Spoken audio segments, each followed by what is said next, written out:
Moses urges Israel to obey. And now, Israel, listen carefully to these decrees and regulations that I am about to teach you.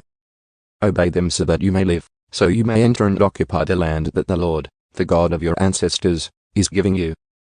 Do not add to or subtract from these commands I am giving you. Just obey the commands of the Lord your God that I am giving you. You saw for yourself what the Lord did to you at Baal-peor.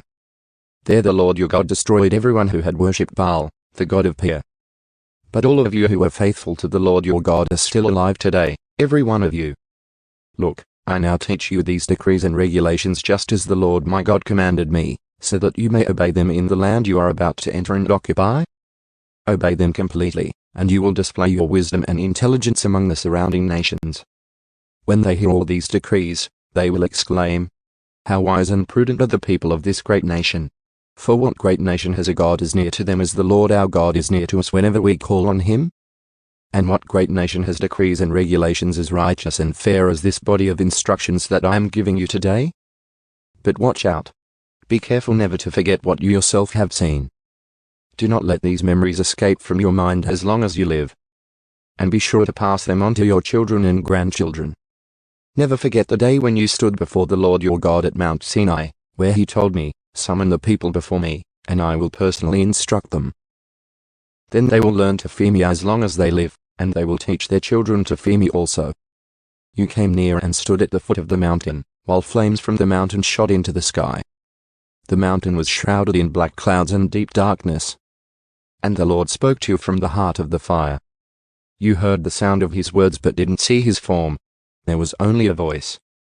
He proclaimed his covenant, the 10 Commandments, which he commanded you to keep, and which he wrote on 2 stone tablets. It was at that time that the Lord commanded me to teach you his decrees and regulations, so you would obey them in the land you are about to enter and occupy. A warning against idolatry. But be very careful. You did not see the Lord's form on the day he spoke to you from the heart of the fire at Mount Sinai. So do not corrupt yourselves by making an idol in any form, whether of a man or a woman, an animal on the ground, a bird in the sky, a small animal that scurries along the ground, or a fish in the deepest sea. And when you look up into the sky and see the sun, moon, and stars, all the forces of heaven, don't be seduced into worshipping them. The Lord your God gave them to all the peoples of the earth. Remember that the Lord rescued you from the iron-smelting furnace of Egypt in order to make you his very own people and his special possession, which is what you are today. But the Lord was angry with me because of you. He vowed that I would not cross the Jordan River into the good land the Lord your God is giving you as your special possession. You will cross the Jordan to occupy the land, but I will not. Instead, I will die here on the east side of the river. So be careful not to break the covenant the Lord your God has made with you. Do not make idols of any shape or form, for the Lord your God has forbidden this. The Lord your God is a devouring fire. He is a jealous God. In the future, when you have children and grandchildren and have lived in the land a long time, do not corrupt yourselves by making idols of any kind. This is evil in the sight of the Lord your God and will arouse his anger. Today I call on heaven and earth as witnesses against you. If you break my covenant, you will quickly disappear from the land you are crossing the Jordan to occupy. You will live there only a short time.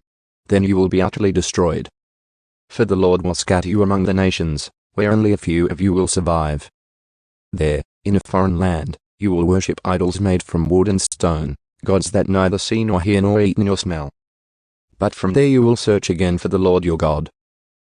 And if you search for him with all your heart and soul, you will find him. In the distant future, when you are suffering all these things, you will finally return to the Lord your God and listen to what he tells you. For the Lord your God is a merciful God. He will not abandon you or destroy you or forget the solemn covenant he made with your ancestors. There is only one God. Now search all of history, from the time God created people on the earth until now, and search from one end of the heavens to the other. Has anything as great as this ever been seen or heard before? Has any nation ever heard the voice of God speaking from fire, as you did, and survived? Has any other God dared to take a nation for himself out of another nation by means of trials, miraculous signs, wonders, war, a strong hand, a powerful arm, and terrifying acts? Yet that is what the Lord your God did for you in Egypt, right before your eyes. He showed you these things so you would know that the Lord is God and there is no other. He let you hear his voice from heaven so he could instruct you. He let you see his great fire here on earth so he could speak to you from it. Because he loved your ancestors, he chose to bless their descendants, and he personally brought you out of Egypt with a great display of power. He drove out nations far greater than you, so he could bring you in and give you their land as your special possession, as it is today.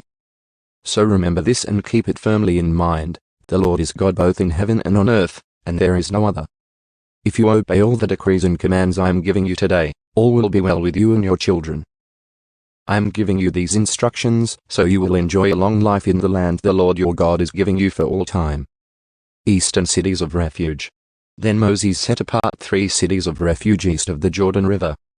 Anyone who killed another person unintentionally, without previous hostility, could flee there to live in safety. These were the cities: Bezor on the wilderness plateau for the tribe of Reuben, Ramoth in Gilead for the tribe of Gad, Golan in Bashan for the tribe of Manasseh. Introduction to Moses' second address. This is the body of instruction that Moses presented to the Israelites.